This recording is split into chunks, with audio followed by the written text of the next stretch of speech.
आज 9 अगस्त क्रांति दिवस के दिन गांव-गांव जाकर के और गांव के सभी लोगों से ये कहा है कि समाजवादी पार्टी ने जो कहा है कि घर घर तिरंगा लगे, और इस बात को इसलिए भी कहा को ये पहली बार नहीं है जो राष्ट्र का झंडा इस सम्मान के साथ घर घर पर लगेगा।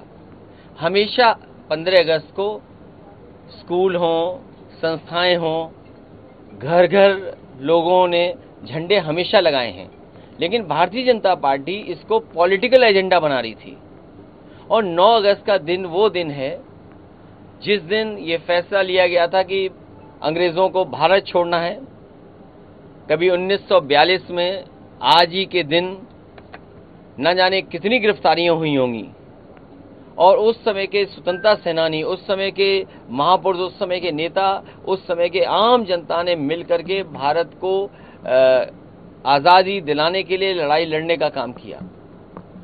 इसलिए समाजवादी पार्टी ने 9 अगस्त को तय किया है कि हम सभी गांव में समाजवादी कार्यकर्ता और जनता से अपील करेंगे कि राष्ट्र का झंडा लगाएं अपने घर पर और सम्मान के साथ 15 अगस्त भी मनाएं। बीजेपी इसमें नकल बता रही है, कह रही कि ये तो नकल है राष्ट्रवाद दिखाने का।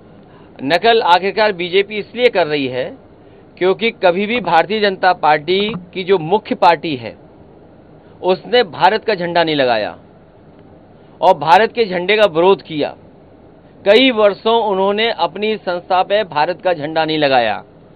भारतीय जनता पार्टी के उस संगठन ने भारत की आज़ादी में भी कोई बड़ी भूमिका नहीं निभाई।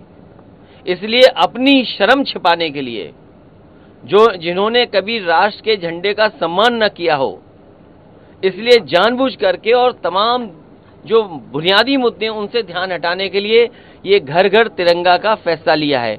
आज देश में बेरोजगारी है, महंगाई है, 2G के और 5G में क्या है?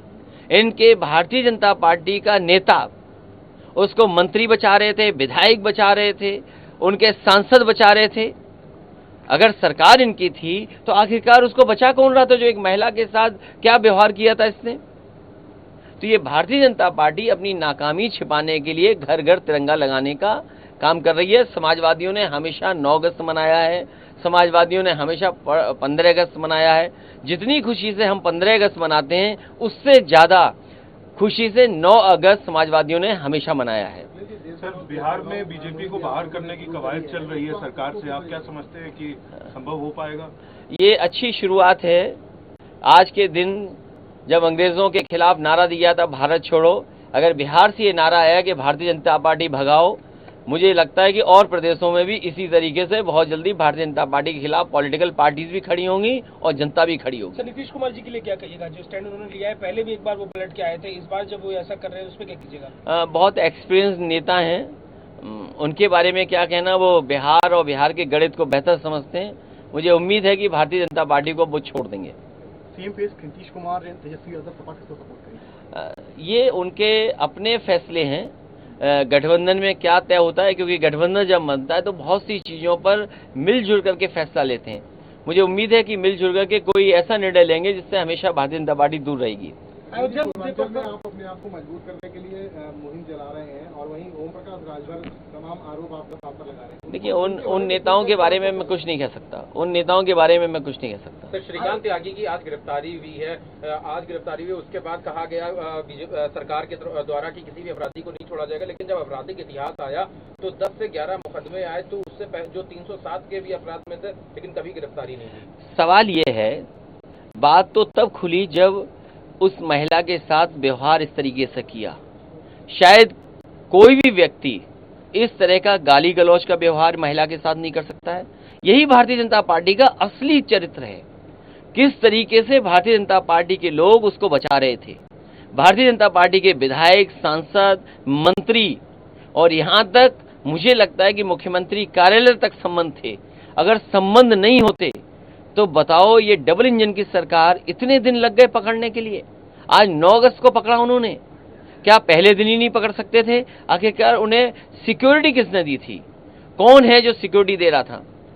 और उसका इतिहास अगर उठा करके देखोगे, लखनऊ से लेकर के दिल्ली और दिल्ली से लेकर के नोएडा और वेस्टर्न यूपी में भारतीय जनता पार्टी के बड़े बड़े नेताओं से उनके करीबी संबंध थे। अखिलेश जी, आपको लगता है कि साल 2024 की जो लड़ाई है वो तिरंगे के माध्यम से राष्ट्रवाद जगा करके लड़ी जा रही है सभी दलों में? भारतीय जनता पार्टी तिरंगा को भुला देगी, वो हिंदू मुसलमान पे आ जाएगी।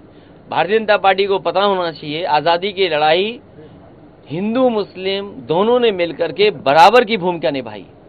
अगर हमारे हिंदू भाइयों ने कुर्बानी दी है तो मुसलमान भाई भी पीछे नहीं हटे, उन्होंने भी बड़े पैमाने पर कुर्बानी दी है। और भारतीय जनता पार्टी का ये अंग्रेजों से सीखा हुआ फार्मूला है, डिवाइड एंड रूल। पहले धर्म में लड़ा दो, जातियों में लड़ा दो, अगर कहीं गठबंधन है तो गठबंधन तोड़ दो, पैसा लगा करके विधायक खरीद लो। ये संस्कृति जो है तोड़ करके सरकार बनाने की, डिवाइड एंड रूल की, ये भारतीय जनता पार्टी की रही है। मुझे लगता है बिहार ने जो सबक सिखाया है, शायद भारतीय जनता पार्टी आगे कभी कहीं भी ऐसा काम नहीं करेगी। अयोध्या मुद्दे पर जब सरकार कह रही कि ये फेक लिस्ट थी और उनके बयान भी जारी हो रहे हैं। अगर फेक लिस्ट थी तो बड़े बड़े अखबार, जिम्मेदार अखबार इस बात को लिख रहे हैं कि उनके विधायक, उनके मंत्री, वहाँ के मेयर और वहाँ के छोटे बड़े कार्यकर्ता उसमें शामिल हैं। कल ही मैं अयोध्या के बहुत सारे फौजी भाइयों से मिला था। उन फौजी भाइयों से मिला था, कुछ तो वो नौकरी कर रहे हैं, कुछ रिटायर हो गए हैं। उन्होंने अपने जीवन का सब पूंजी उसमें लगा दी घर मकान बनाने में, और आज सरकार ये कह रही है कि वो मकान अवैध हैं, उन पर बुलडोजर चलेगा। सरकार ये बताए आखिरकार प्लॉट कौन बेच रहा था, वहां पर कॉलोनी अवैध किसने बनाई थी? जिसने बनाई थी वो भारतीय जनता पार्टी का है। और अगर रजिस्ट्री हुई है तो सरकार के अधिकारियों ने रजिस्ट्री कैसे कर दी? वो एसडीएम, वो लेखपाल, वो तहसीलदार, वो डिस्ट्रिक्ट मजिस्ट्रेट, वो कमिश्नर, जिन्होंने उस रजिस्ट्री को होने दिया, आखिरकार वो कौन लोग थे? किसकी सरकार थी? और ये रजिस्ट्री का खेल, जमीनों का खेल आज से नहीं चल रहा है। एक ही दिन में, एक ही रात में एक जमीन की कीमत कितनी हो गई, उस पर जांच चल रही है, उसकी रिपोर्ट अभी तक नहीं आई है। आखिरकार बीजेपी के लोग शामिल हैं, इसलिए रिपोर्ट अभी तक नहीं आई है।